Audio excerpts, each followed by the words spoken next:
Rabotai, avec la permission d'Hachem, j'espère que vous allez bien. Je résiste ce cours-là, aujourd'hui, dimanche, pendant qu'il y a le match du mondial entre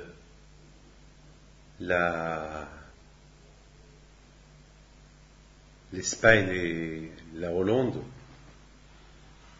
Je suis là, en train d'enregistrer ce cours de Torah. Aussi, il y a des cours de Torah qui ont été organisés à Marseille, à beaucoup d'endroits dans le monde, à mon initiative, pendant ce match de football qu'il y a aujourd'hui dans le monde. Et la raison, elle est simple. Tout d'abord, ce soir, c'est aussi, à part le mondial, c'est aussi la veille de Rosh Chodesh Av. Vous savez très bien, c'est les préparations que chaque juif il se prépare pour le jour de Tisha B'Av, le jour du grand deuil de la destruction de Beth Amikdash. Donc c'est pas normal que la veille de Rosh Chodesh Av, qui est aussi la préparation de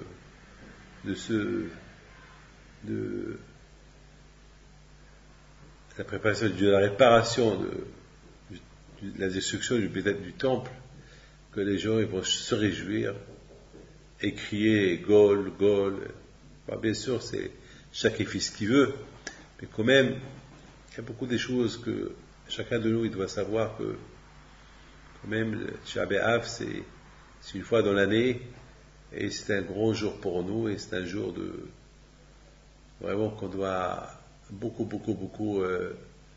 prier à Hachem pour qu'il nous construise le Beth Amikdash, le temple, et bien sûr, il ne faut pas oublier que Hachem il est en exil comme nous, que nous sommes en exil, et bien sûr, c'est pas. D'ailleurs, la paracha de cette semaine, c'est Elea Devarim, voici les paroles.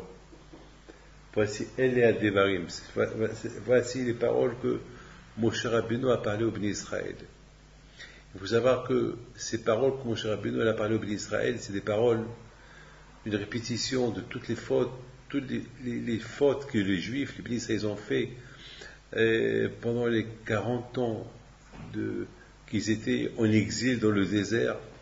Pendant ces 40 ans, toutes les choses qu'ils ont fait, toutes les mauvaises choses qu'ils ont fait, et toutes les punitions qu'ils ont eues, et toutes les récompenses qu'ils ont eues, la Torah qu'ils ont reçue, la protection qu'Hachem les a protégés pendant ces 40 ans, il y a eu plein de choses qui sont passées, et surtout la Torah qu'ils ont reçue. C'est le plus beau gâteau, c'est la Torah qu'ils ont reçue. Et Moshe Rabbeinu, alav shalom, il le répète, il fait un résumé de toute la Torah, que Hachem leur a donné, de toute leur histoire des 40 ans dans le désert. Il le rappelle. C'est ça. Mais elle est à dévailler. Voici les paroles que Moshe Rabbeinu a parlé au Bnei Israël avant sa mort, avant qu'il est rentré, avant sa mort, avant que les Juifs ils sont rentrés en Eretz Israël. Toutes ces paroles que Moshe Rabbeinu leur a dit. Alors écoutez très bien. Il faut savoir que dans la raison pourquoi le Beth Amikdash a été détruit, il faut savoir que la raison, elle n'est pas une raison simple. La raison pourquoi le Beth Amikdash a été détruit, c'est parce que pourquoi le Beth Amikdash a été détruit? Parce que ils n'ont pas respecté le Torah et Mitzvot. Les bénis Israël n'ont pas respecté. J'ai expliqué quel est le rapport. Pourquoi Kashriel n'a pas puni les Juifs? Ils n'ont pas respecté Torah et Mitzvot, qu'il est puni. Pourquoi détruire le temple? Pourquoi détruire Eretz Israël? Et les Juifs, ils devaient être en exil. Quelle est la raison? Écoutez très bien. Bien sûr, il y a une grande signification entre l'entrée de Moshe Rabbeinu, l'interdiction de l'entrée de Moshe Rabbeinu en Eretz Israël, et l'entrée des bénis Israël en Eretz Israël. Bien sûr, Moshe Rabbeinu n'est pas rentré en Eretz Israël, il est mort avant qu'il est rentré en Eretz Israël. Et c'est les Juifs qui sont rentrés en Eretz Israël. Et avant que les Juifs ils sont rentrés en Eretz Israël, Moshe Rabbeinu leur dit, écoutez, je ne rentre pas en Eretz Israël, je vais mourir, je vais être enterré en dehors d'Eretz Israël, et vous allez rentrer en Eretz Israël. Mais sachez, elle est à Devarim. Voici les paroles que qui vont vous garantir votre survie en Israël et que vous allez rester en Israël. Et si vous ne les respectez pas, alors et ça va arriver comme ce m'est arrivé, que vous allez quitter Israël, vous allez être exilé d'Israël. Et Israël va être détruite, et le Beth Amikdash va être détruit, et vous allez être comme moi. Comme que moi je suis en dehors d'Israël, à cause d'une petite faute que j'ai faite, alors vous aussi, à cause des fautes que vous allez faire, à cause des fautes que si vous allez les faire, alors vous allez subir mon sort. Vous allez subir ce que moi j'ai subi. Vous allez être exilé.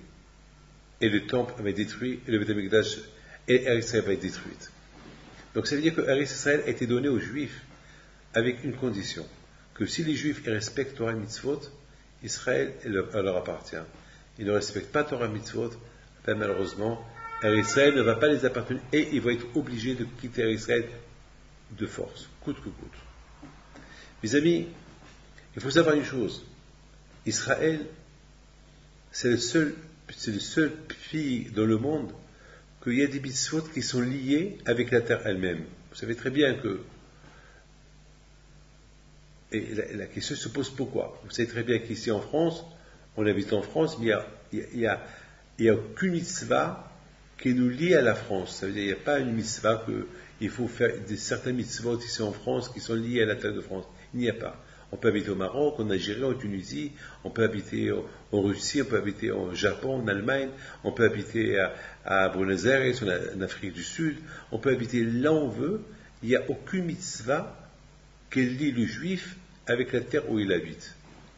Il n'y a pas. Ça veut dire qu'on a l'obligation de respecter toutes les mitzvot qu'on peut faire, mais il n'y a pas une mitzvah, par exemple, comme la mitzvah de Shemitah.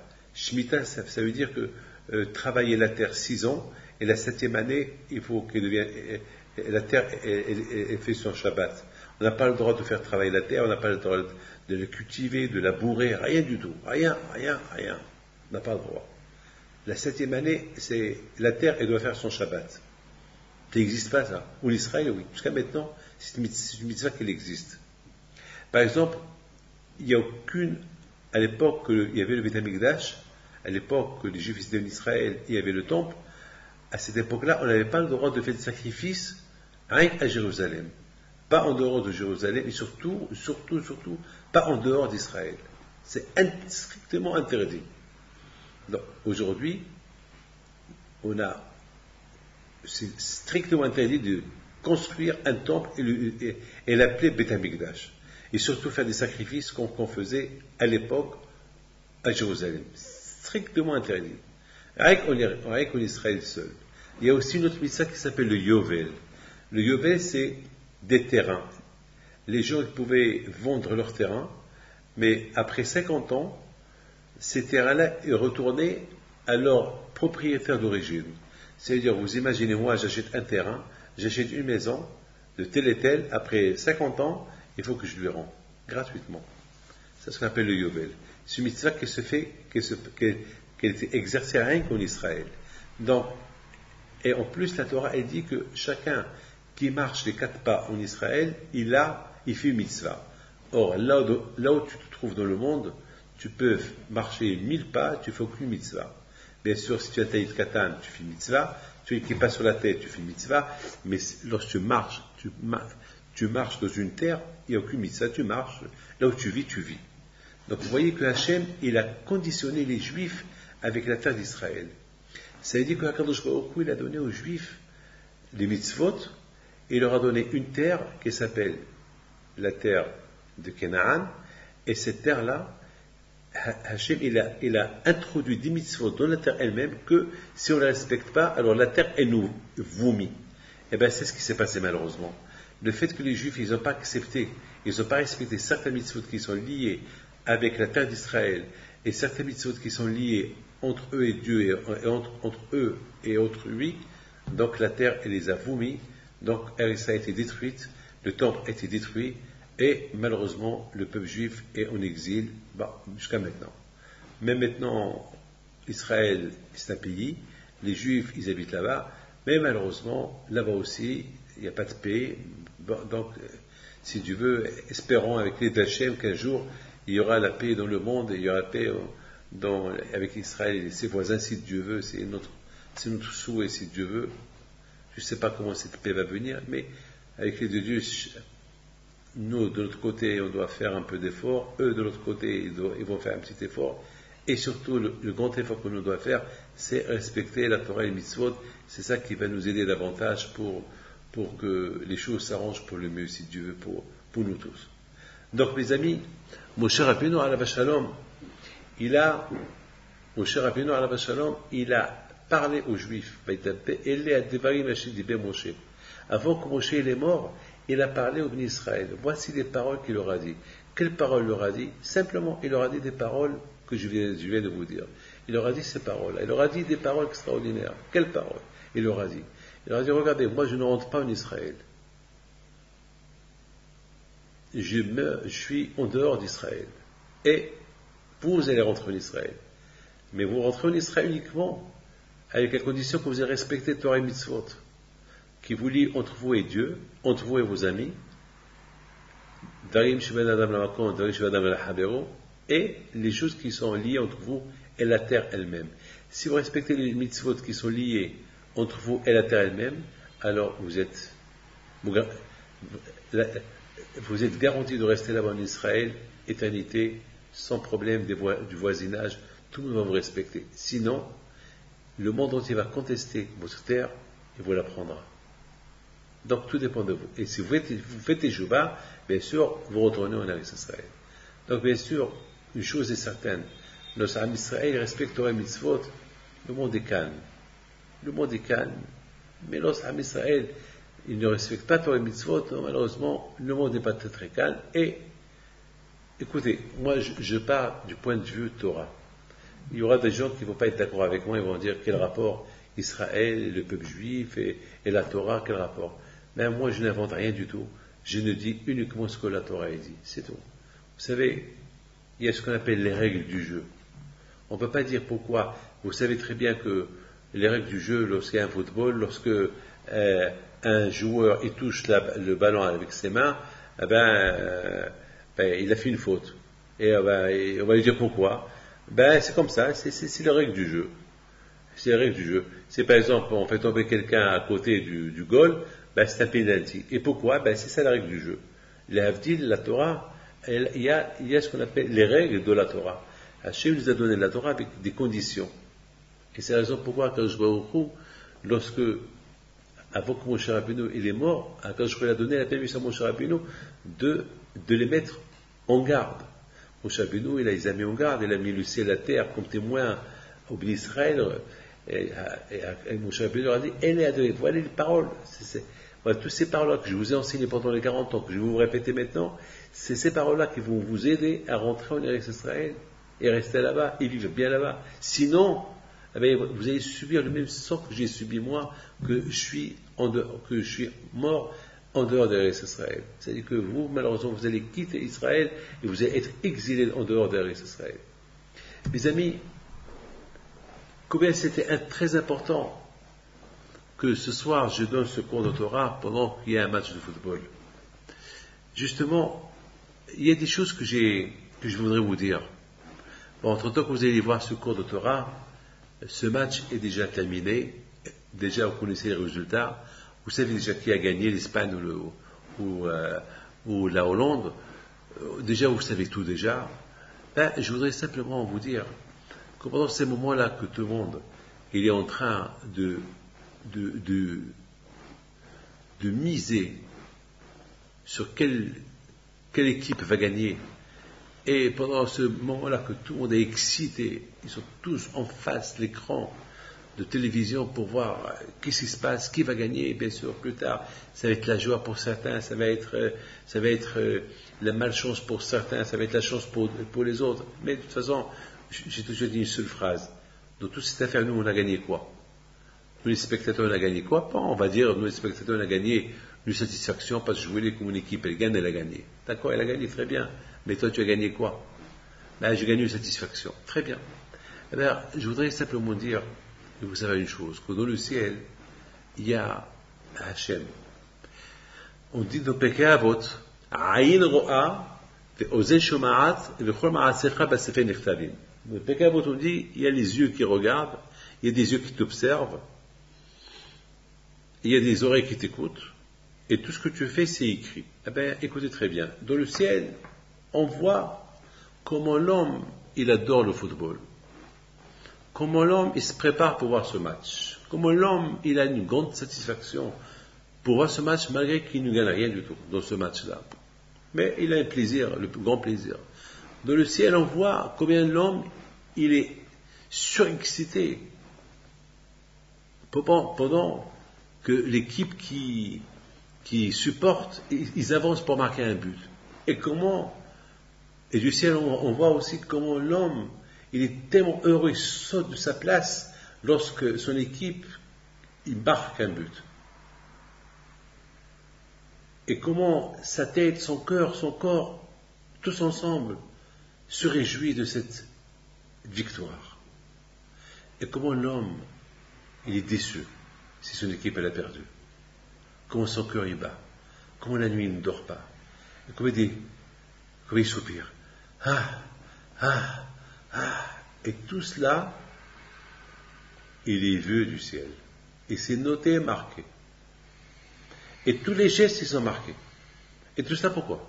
Pour un match de football? Non.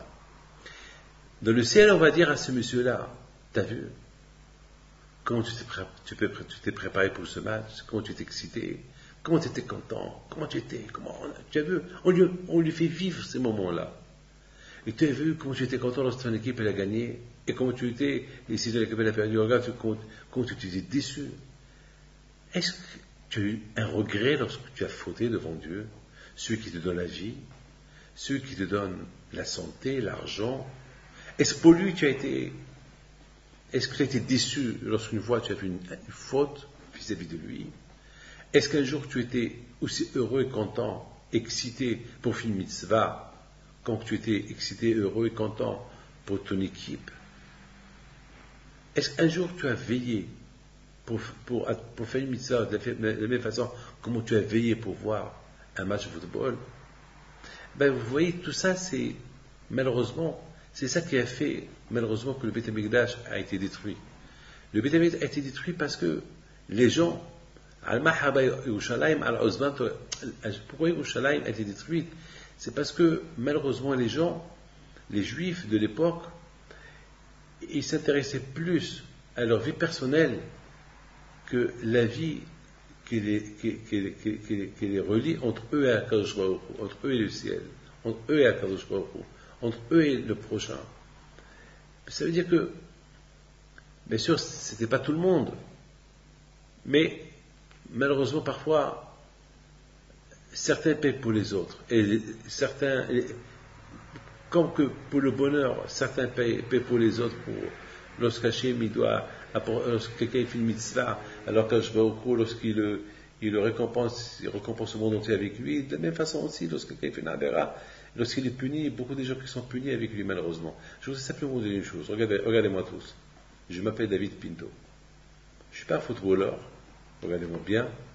Imaginez-vous tout ce que vous pouvez imaginer. Je ne suis pas un footballeur, mais j'aime le football comme tout le monde. Surtout pendant cette période-là. Parce que c'est une période que tout le monde est excité. On ne parle que du football, on ne parle que du mondial. On voit des ballons de partout. On voit des enfants dans la rue. On voit des t-shirts argentins, des t-shirts de toutes les couleurs. On ne parle que de ça. On ne parle que du football. Automatiquement, même moi qui n'aime pas le football, je suis obligé de m'intéresser. Parce que c'est ce qu'on appelle, c'est l'influence. Vous savez, il y a des gens qui ne s'intéressent même pas au football, mais à force d'écouter mondial, alors ils s'intéressent, ils veulent voir ce qui se passe. Vous croyez que moi, je ne m'intéresse pas pour voir qui a gagné, qui a marqué le premier but ou c'est l'Espagne, ou c'est les Hollandais. Moi aussi, je veux savoir. Mais au fait, je vais gagner quoi? Je m'en fous. Mais il y a ce qu'on appelle la curiosité. Une curiosité qui devient une hantise. Je veux savoir qui a gagné. Je vous donne la parole de l'or. Chaque jour, je m'intéresse. Qui a gagné? Le Brésil, l'Argentine, qui a gagné? Je veux savoir. Et parfois je suis content pour certains, parfois je suis malheureux pour les autres. Ben, c'est comme ça. Lorsque la France elle a perdu, ça m'a fait de la peine pour eux. Ben, ça m'a fait de la peine. Lorsque les Argentins ont perdu aussi, j'ai eu de la peine pour eux. Ben, c'est comme ça. C'est comme ça. Lorsque le Ghana a perdu aussi, j'ai de la peine pour eux. Parce que quand même, c'est un pays africain qu'il a réussi à monter. Bon, c'est comme ça. Parce qu'on parle. Le fait que les gens parlent du foot, alors tout le monde, on s'intéresse. Eh bien, beaucoup de fois, il faut se dire, vous savez, moi toujours, du football, j'apprends des choses. De ce mondial-là, je prends de l'âge. Et comment j'ai vu le mondial il y a 4 ans, c'est un peu, vous savez, chaque 4 ans, je vois dans le mondial quelque chose qui me fait apprendre comment servir davantage à Kadosh Baruch Hu. Moi, du mondial, j'apprends une chose. J'apprends de la même façon qu'on peut aimer un football qu'on n'a pas aimé pendant 4 ans, et soudainement on l'aime, on s'intéresse, eh bien pourquoi pas la religion juive, notre religion, nous qui sommes juifs, je parle de notre religion, qui ne nous a pas intéressés tellement, pourquoi on ne se donne pas un jour une idée de s'intéresser? Et pourquoi pas? Et si on s'intéresse, vous allez voir qu'on va l'aimer, on va l'adorer, et on va crier, on va s'exciter à la faire, et on va être super content. Ben, j'apprends. Du football, j'apprends comment ça faire à Kadosh Baruch Hu. Si on peut aimer tant le football, qui ne me donne rien à gagner, alors comment je ne vais pas aimer tant Hachem, qui me donne tout, qui me donne la vie, qui me donne tout? Je voudrais vous dire quelque chose d'extraordinaire. Elle vient chez moi aujourd'hui, une femme. Elle a reçu malheureusement, la veille du Shabbat, elle était chez sa fille, et avec son mari. Les voleurs sont rentrés chez elle, ils ont tout volé. Tout volé. Tout volé. Elle vient chez moi aujourd'hui, elle pleure, elle a de la peine.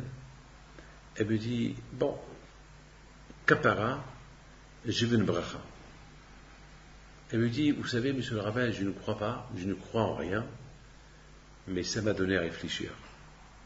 Je me suis rappelé de ma mère, qui m'avait dit une fois, lorsque tu perds quelque chose, il faut dire Kapara. C'est quelque chose qui devait arriver, et ce que tu as perdu, c'est Kapara pour tout ce que tu as perdu. Alors, mettons, j'ai vu une bracha, que ça soit vraiment Kapara, pour que rien ne m'arrive. Eh bien, ça m'a fait plaisir que cette femme-là, qui n'est pas croyante du tout, qui ne fait rien du tout, ce qu'elle a perdu, ces voleurs qui ont tout volé, ben, ça l'a réveillé, ça l'a donné à réfléchir. Ça l'a donné à réfléchir. Beaucoup de fois, je me demande, est-ce que du présent, est-ce qu'il faut qu'il nous arrive quelque chose pour qu'on se rende compte? Eh bien, c'est ce que Moshe Rabbeinu a dit au Bnei Israël. Avant que Moshe Rabbeinu est mort, il a dit, elle est à Devarim. Voici les paroles que Moshe Rabbeinu a dit aux Juifs. Avant qu'il est mort, et avant qu'il soit rentré en Israël. Il leur a dit, faites attention. Moi, je meurs et je reste en dehors de l'Israël, vous rentrez. Mais sachez qu'à cause vos aïeuls, vos parents, ils sont morts, ils ont été enterrés dans le désert parce qu'ils n'ont pas respecté Torah Mitzvot, alors Hachem, il a juré qu'ils ne rentrent pas en Israël, en plus parce qu'ils l'ont critiqué. Alors vous imaginez que vous, si vous rentrez en Israël et vous ne respectez pas les Mitzvot qui sont liés avec Eretz Israël, et vous ne respectez pas les Mitzvot qui sont liés entre vous et Dieu, et entre vous et autrui, entre vos copains, c'est que la terre, elle va vous vomir. Et là où je me trouve, c'est par là que vous allez passer encore. Vous allez être jeté d'Israël. La terre d'Israël vous accepte uniquement si vous la respectez, vous respectez les mitzvot qui sont liés à la terre, et vous respectez les mitzvot qui sont liés entre vous et Dieu, et entre vous et autrui, vos amis. Sinon, voilà ce que vous aurez. Voilà ce qui va vous arriver. C'est extraordinaire.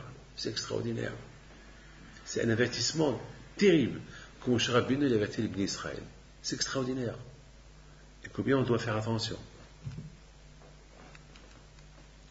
Je voudrais, mes amis,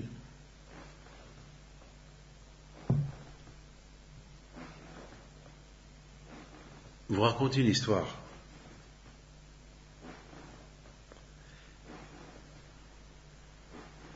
Mais ce que je vais vous raconter, c'est extraordinaire. Lorsque j'étais en Argentine, j'ai vu des choses terribles. Des choses terribles. J'ai vu la présence d'Hachem.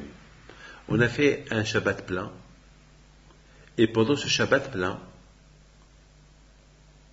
j'avais décidé de faire gagner, on fait un tirage au sort, ceux qui ont passé avec le Shabbat,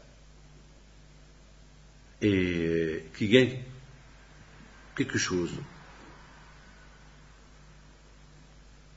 Mon talit, et un voyage au Maroc, et des choses personnelles à moi.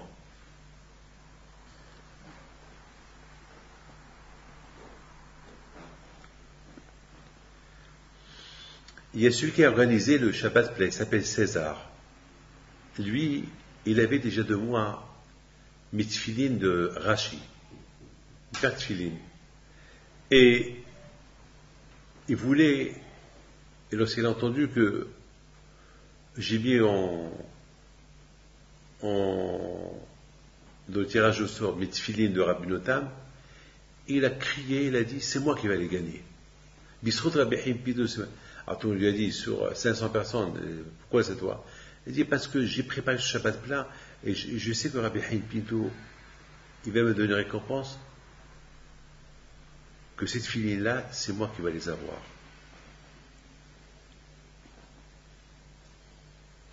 Son fils, il dit, et moi je vais gagner le talit du Rav.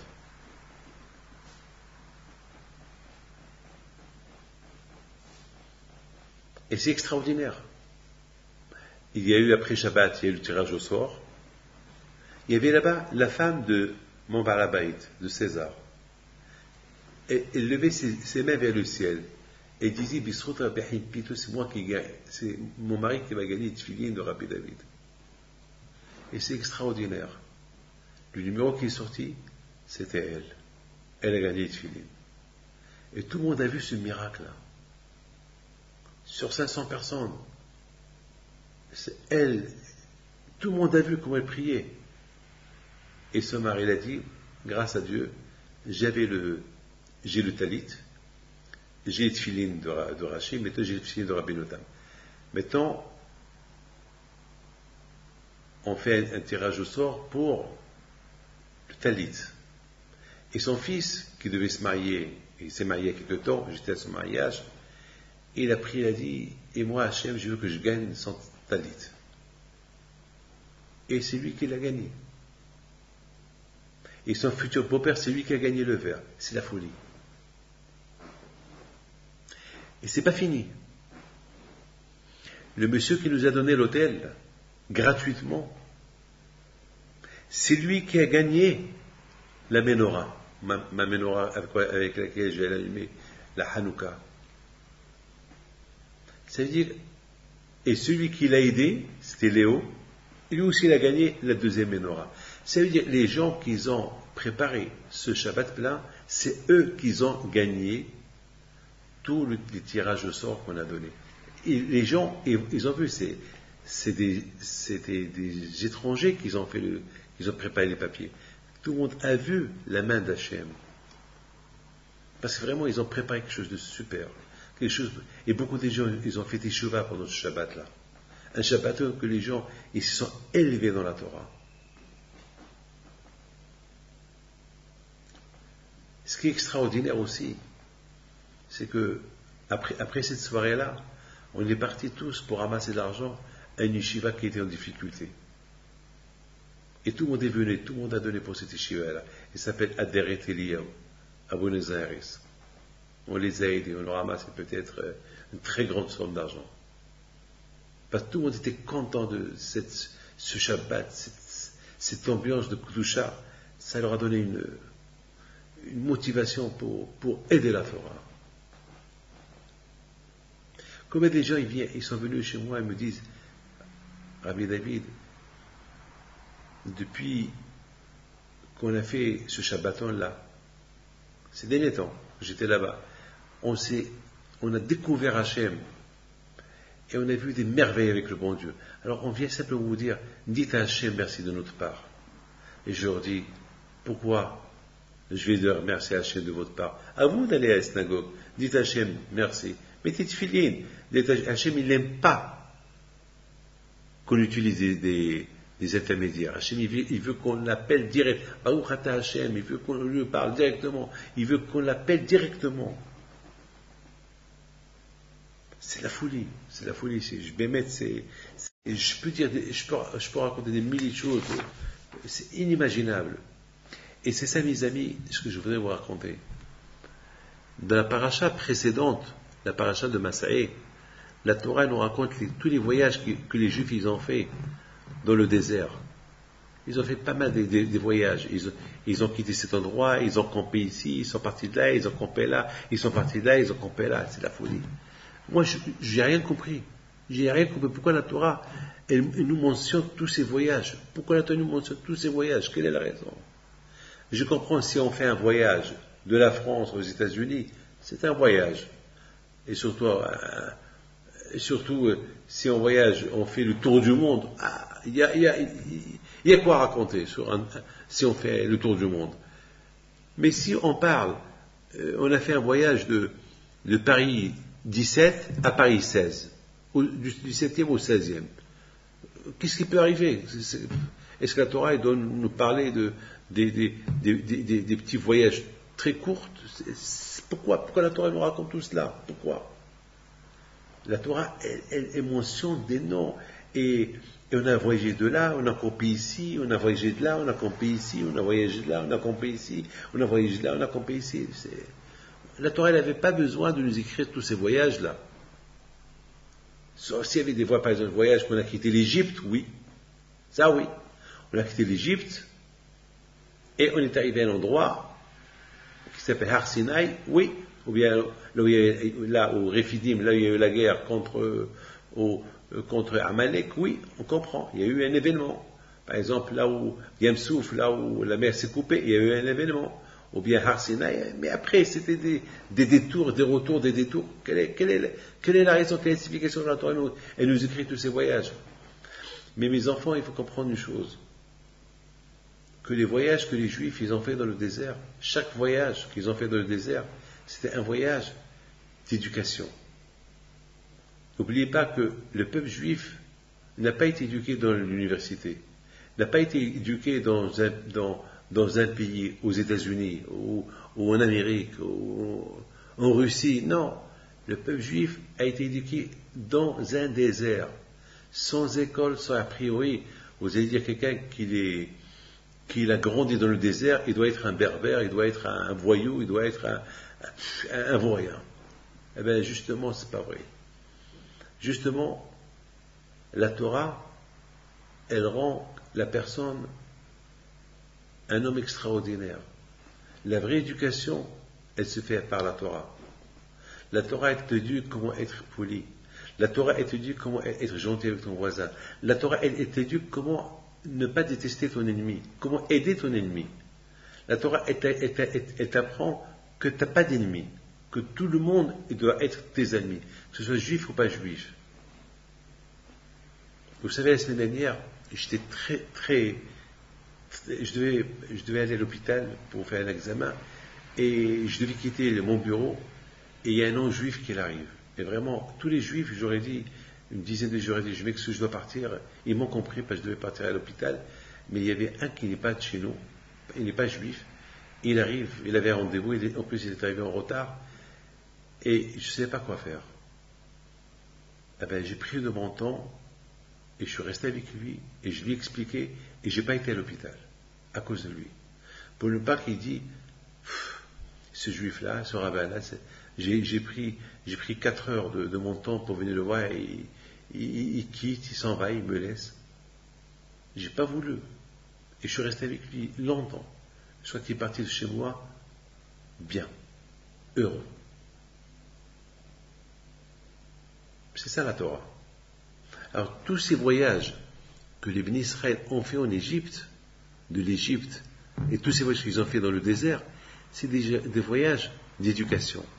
Chaque voyage qu'ils ont fait, même si c'était un voyage de 500 mètres, et ils ont quitté cet endroit, après 500 mètres, ils ont campé, quelque chose est arrivé.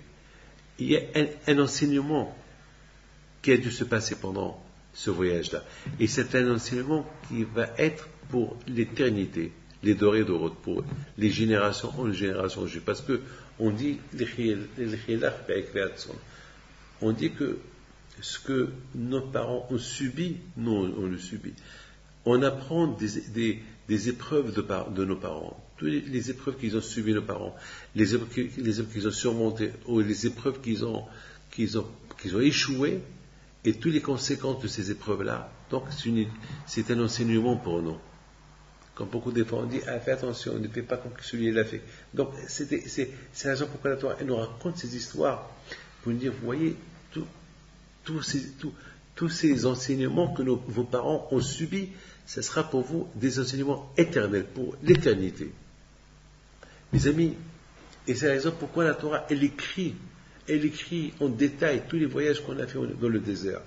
Et c'est la raison pourquoi, une fois qu'on a terminé tous ces voyages-là, que les Juifs ils ont fait dans le désert, et maintenant ils s'apprêtent à rentrer en Israël, c'est là que Moshe Rabbeinu leur dit, il le répète. En résumé, toute la Torah et toute l'histoire et tout ce qu'ils ont subi pendant les 40 ans, pendant les voyages qu'ils ont voyagés, tous les enseignements qu'ils ont attirés, les choses qui n'y a rien attiré, la Torah n'a pas écrit, mais les choses, des enseignements qui a attiré pour qu'on puisse apprendre de ces enseignements quelque chose, Moshe Rabbeinu leur a répété. Effectivement, beaucoup de fois, un enfant, lorsqu'il brûle avec le feu, il fait attention au feu. Il approche le feu. Chaque voyage que les Juifs ils ont fait dans le désert, il y a eu là-bas un enseignement brûlant.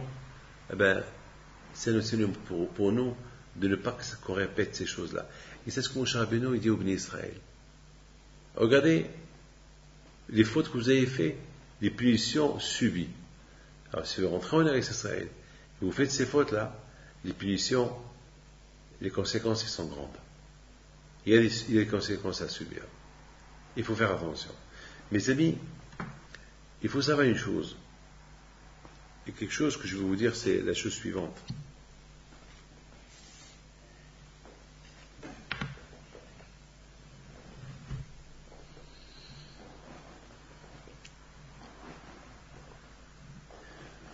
Il faut savoir une chose. L'éducation. Moshe Rabbeinu alav shalom, c'était un père. Un père qui a éduqué ses enfants, qui sont les bénis d'Israël. Comme un père, il doit toujours surveiller ses enfants. Moshe Rabbeinu alav shalom, il nous a toujours surveillés. Et pendant les moments qu'il devait nous quitter, là, Moshe Rabbeinu alav shalom, il avait de la peine. Il avait de la peine. Et même lorsqu'il nous a fait des remontrances, il nous a un peu rappelé le passé, toutes les mauvaises choses qu'on a fait, mais il ne nous a pas fait honte. Il nous a parlé d'une manière qu'on puisse comprendre des choses. Nous sommes aujourd'hui à quelque temps avant la destruction de Beth Amikdash. Et il faut savoir une chose. Celui qui veut réussir dans la vie, comment il va y réussir? Chacun veut réussir. Mais qui réussit? Maintenant, deuxième question. Admettons qu'on a réussi dans la vie.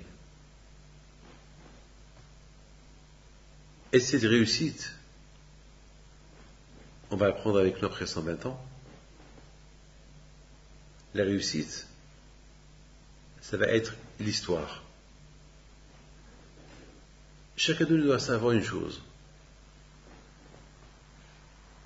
Que uniquement à travers Torah mitzvot, et ils ont réussi à faire les mitzvot, à faire Shabbat, Metit Filin, respecter Nida, être attaché à Israël, être attaché à Hachem, être attaché à la Torah, être attaché au peuple juif, c'est ça la plus grande réussite. La satisfaction, elle est grande, et dans ce monde, et après 120 ans. Et c'est la raison pourquoi il faut faire beaucoup attention. Il faut faire beaucoup attention. Que cette vie qu'on vit aujourd'hui, c'est une vie qui est de passage. C'est comme un ombre. C'est comme le soleil qui est caché avec un ombre. Et à un moment donné, le soleil, l'ombre, il disparaît, le soleil revient. La vie, elle passe vite. On ne se rend pas compte. J'ai 60 ans. Les années sont passées vite. Le succès d'un homme, c'est le succès qu'il est dans sa vie et après sa vie. Comme le Rambam, comme Rashi, comme Rabbi Haïm Pinto, comme Rabbi Haïm Teblomet, Rabbi Shimon Bar Yochai. C'est ça la vraie, c'est ça. Rabbi Haïm Teblomet. C'est ça, c'est la vie qu'ils ont vécue, c'est une belle vie. Et après leur mort, la vie, elle continue. On les fait vivre, on les évoque. Et c'est ce que Moshe Rabbeinu dit au Bnei Israël, Elle Adevarim. Ces paroles-là que je vais vous dire, ces paroles que je vais vous rappeler, ces paroles que je vais vous enseigner, c'est ces paroles-là, si vous les respectez, vous allez vivre avec. C'est ces paroles-là qui vont vous donner du succès. C'est ces paroles-là qui vont vous donner la vie éternelle. Et si vous ne faites pas ces paroles-là, donc malheureusement, on va se retrouver un jour en dehors d'Israël. En dehors d'Israël. Il y aura l'exil. Vous savez, je voudrais vous raconter quelques histoires. Une super belle histoire.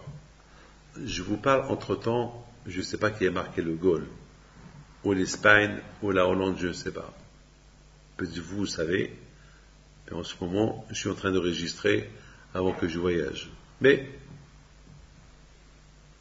c'est le meilleur qui va gagner. Mais le meilleur qui a gagné, c'est moi. Parce que pour le moment, j'ai maîtrisé moi et Sarah, et je suis en train d'étudier. Écoutez très bien ce que je vais vous dire. Il y avait une femme qui s'appelle Sarah Bat Alia, la fille de Alia, Ben Shimoul. Elle m'a raconté une histoire. Aujourd'hui, elle a 90 ans. Elle me raconte qu'un homme qui s'appelle Misoud Levi, qu'il rêve, Rabbi Haïm Pinto, mon grand-père. Il lui dit, ta femme, elle a eu une fille, et je vais venir pour lui donner un nom. Parce qu'elle a une Gezerah, que cette fille, elle doit mourir. Donc je suis obligé de venir lui donner un nom. Alors, M. Odlevi se réveille. Lorsqu'il se réveille, il entend que sa femme, elle avait des contractions. Elle a eu une fille. Et et vous savez, à l'époque, les accouchements se faisaient à la maison. Moi, ma mère m'a accouché à la maison. C'est pas dans une clinique. À la maison. Il y avait la sage-femme qui est venue, et comme ma belle-mère aussi m'a raconté que tous ses enfants, ils sont nés à la maison. Donc, il se réveille, il voit sa femme en pleine contraction, vite il appelle la sage-femme, et hop, c'est une fille. Il dit à sa femme, j'ai rêvé Rabbi Haïm Pinto. Et pendant qu'il parlait, il entend des coups. Quelqu'un qui sonnait à la porte. Pas sonné, il n'y avait pas de sonnerie. Quelqu'un qui appelle à la porte. Qui est-ce? C'est Rabbi Haïm Pinto. Ah, j'ai rêvé avec toi, je sais, c'est moi qui est venu te dire que il faut que je vienne pour donner un nom à ta fille parce que s'il y a une exagération, elle va mourir. Et c'est vrai, il y avait le bébé lorsqu'il est sorti, il était bleu, il était entre la vie à la mort. Et tout de suite, Rabbi Haïm Pinto, il a pris la petite et il l'a appelée Sarah. Regardez ce kouah des tzadikim. Ça veut dire qu'aujourd'hui, tout se fait par texto et téléx, téléphone, SMS. Rabbi Haïm Pinto, il vient dans le rêve chez Misoud Levi, et lui dit, lève-toi, ta femme, elle va coucher une fille, elle va mourir, et je vais venir la nommer avant qu'elle meure, pour qu'elle puisse vivre. C'est la folie. C'est la folie. Et c'est la fameuse Sarah qui me raconte cette histoire-là. Mais Misoud Levi, c'était son père. Elle avait 90 ans. Elle me dit, c'est moi, Rabbi David. Ton grand-père, il m'a sauvé la vie. J'ai 90 ans aujourd'hui. C'est de la folie. Que voulez-vous que je vous dise? Et comment ils ont réussi, cette tzadikim-là, à voir les choses claires, et qu'ils avaient le courage de venir en rêve chez les gens, et les avertir ce qui va arriver. C'est la folie. Je ne comprends pas. Ben, c'est parce qu'ils avaient l'aïmouna en Dieu. Lorsque j'étais chez Rabbi Meir Balanès, il y a quelques années, c'était la nuit, je voyais beaucoup un projecteur, j'avais beaucoup des moustiques, des papillons, des milliers, des millions de papillons qui tournaient autour du projecteur et qui touchaient le projecteur et qui se brûlaient et tombaient. Des millions. Ceux qui ont compris, ils tournaient avec autour du projecteur sans toucher le projecteur qui était bouillant, brûlant.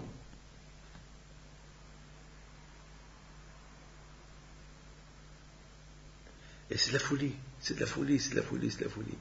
J'ai commencé à réfléchir. Si tu vois, la lumière c'est la Torah. Lorsqu'on s'intéresse à la Torah, à la lumière de la Torah, alors on ne peut jamais se séparer autour d'elle. On va toujours tourner autour d'elle, jusqu'à la fin. Jusqu'à la fin, jusqu'à que le jour il vient et on quitte ce monde-là. C'est tellement beau la Torah. Et c'est ça les tzadikim.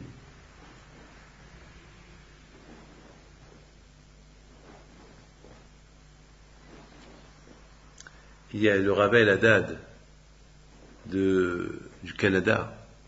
Il m'a rappelé une histoire que aujourd'hui c'est le futur beau-père de mon fils Moshe. Il m'a raconté qu'il y a quelques années, 10, 12 ans, il me raconte, je ne me rappelle pas de cette histoire, mais celui qui me l'a raconté après, je me suis rappelé de cette histoire. Je dis, Rabbi, vous vous rappelez de cette histoire? Il me dit, tel et tel monsieur était venu chez vous à Paris. Je dis, oui, je me rappelle. Et vous connaissez l'histoire? Je dis, non, je me rappelle, mais je ne me rappelle pas, mais rappelle-moi. Mais ce monsieur-là, il vient chez vous parce que ça n'allait pas chez lui à la maison. C'est un monsieur qui habite à Chicago.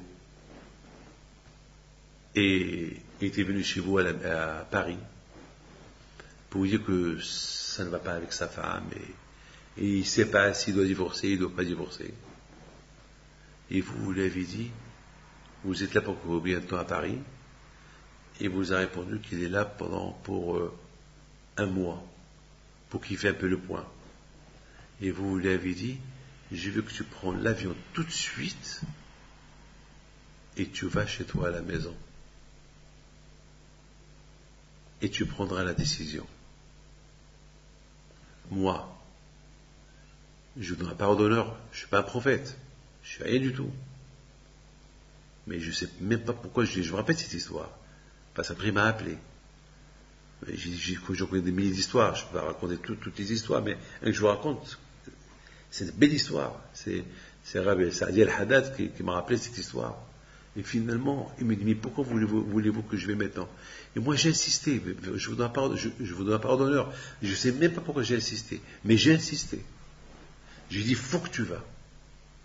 Il faut que tu vas. C'est pas, ta décision, c'est pas là que tu vas dire les choses plus casses. C'est là-bas. Va maintenant. Mais dès que tu arrives à Chicago, tu rentres chez toi à la maison. Il me dit, mais si moi je reste une semaine, je lui dis non, tu vas tout de suite. Eh ben, il est parti. Le même jour, il arrive à Chicago le soir, parce qu'il devait prendre 2-3 avions. Lorsqu'il est arrivé chez lui à la maison, c'était vers 1h du matin. Et il voit la lumière de chez lui allumée. Bon, il monte, il entend une voix d'un homme à la maison. Il rentre à la maison, il rentre avec les clés, il voyait qu'il ne pouvait pas rentrer. Il tape, elle lui répond, et lui dit, bon, c'est pas la peine que tu rentres, il y a quelqu'un à la maison. C'est un monsieur très costaud, il casse la porte, il fonce la porte, il rentre, il découvre une scène terrible. Bon, il lui dit, merci. Je veux pas faire d'histoire, mais merci à Hachem que ça m'a évité de prendre des décisions pendant un mois, faire un bilan d'un mois. Maintenant, j'ai pris, c'est mieux. Et dire à sa femme, et tu aurais pu me dire que j'avais un copain, c'est pas la peine que tu me trompes. On aurait divorcé. C'est pas la peine de me faire des coups. Tu me dis, je t'aime, tu me fais ça. Elle répondait pas. L'autre monsieur, il a eu peur, parce qu'il était devant un géant. Il dit, pas peur, je ne vais pas te toucher, je ne veux pas te tuer. Mais, sache que ma femme, elle est interdite, et pour moi et pour toi. Tu es juif comme moi, mais puisque elle n'a pas été divorcée de moi, donc tu ne peux même pas te marier avec elle. Ça sera ta punition. Alors je réfléchis à cette histoire. Comment est-ce que c'est que j'ai pu... Moi je ne savais pas ce que j'ai dit à ce monsieur. Rentre chez toi et tu prendras la décision là-bas. Moi je n'ai pas pensé qu'il allait découvrir cette fameuse histoire. C'est une histoire qui dure déjà depuis 2 ans, il paraît. Il paraît qu'il est trompé depuis 2 ans. Lui, il ne savait pas. Et il venait juste de découvrir ça. Ça veut dire, il aurait pu divorcer, il aurait pu ne pas même pas divorcer, il aurait toujours continué à le tromper. Eh bien, beaucoup de fois, il faut prier à Kadosh Baruch Hu qu'on vit bien et on meurt bien. Qu'on soit fidèle à la Torah et qu'on soit fidèle entre nous. L'infidélité, c'est pas beau, c'est pas bien. Moi, je pense que si quelqu'un n'est pas sa femme, qu'il la divorce. C'est pas la peine de faire ce qu'il fait en cachette. Ou la femme aussi, de même, c'est péché. Parce que tout se sait à la fin. Et tout se sait à la fin. Alors, c'est mieux d'éviter. Je vous donne pardon, moi, c'est Hachem. Je ne sais même pas. Ne croyez pas que je suis un prophète. C'est Hachem. Peut-être ce monsieur a tellement prié à Hachem, à cause de il y a les enfants. C'est ça ce que Moshe Rabbeinu dit au Béni Israël. Elle est advarim. Si vous suivez ces paroles de Torah, vous voyez que des bonnes choses. Vous voyez que des bonnes choses. Mais si vous ne respectez pas les missions de la Torah, malheureusement, il n'y aura que des mauvaises choses. Et c'est la raison pourquoi la Torah, c'est extraordinaire. Vous savez, dans la paracha de cette semaine, la semaine précédente, on voit les Juifs, la guerre qu'ils ont fait avec les Midianim. C'est extraordinaire. La guerre qu'ils ont fait avec les Midianim. Nous sages racontent que lorsque ils ont commencé la guerre, Bilaam et les 5 rois, ils volaient. Ils étaient des gros sorciers. Ils volaient. Et comment il s'appelle Pinhas, il leur a montré le tzitz. Il leur a montré le fameux nom de Dieu que le Kohen Gadol portait sur son front. Il leur a montré, ils tombaient. Dès qu'ils sont tombés, ils les ont tués. La force de la Kedusha, rien ne peut battre la force de la Kedusha. Mais lorsqu'on est dans la Kedusha, lorsqu'on est dans la Torah, mais lorsqu'on n'est pas dans la Torah, tout peut arriver. Tout peut arriver. Lorsqu'on n'est pas dans la Torah, que Dieu préserve, c'est la Touma, c'est l'impureté, c'est le Tzara, c'est les ennemis, c'est tout le monde qui monte, qui devient plus fort, et le problème, il est grand. C'est la raison pourquoi chacun de nous, il doit se renforcer dans ces moments, combien on doit montrer à Hachem qu'on l'aime, si ce n'est pas plus que le football. Au lieu de montrer combien on aime le football, combien on doit montrer qu'on aime Dieu. C'est une leçon à prendre. J'aime tellement, on découvre combien on aime le football. Waouh! On aime tant le football. Est-ce qu'on aimait Dieu comme ça? Et c'est ce que Moshe Rabbeinu, il dit, dommage. Vous gagnez Israël, la terre d'Israël, avec tout le shefa, avec avec le shefa, ça veut dire avec toute une bénédiction qui vient du ciel sur la terre, sur vous, sur tout le monde, mais si vous respectez les paroles d'Hachem. Et si vous ne respectez pas les paroles d'Hachem, c'est un problème. Moshe Rabbeinu il le rappelle. la connexion entre Mas'eh et Devarim, le voyage et les paroles. La dernière paracha, c'est Mas'eh, et la paracha suivante, c'est Devarim, les voyages et les paroles.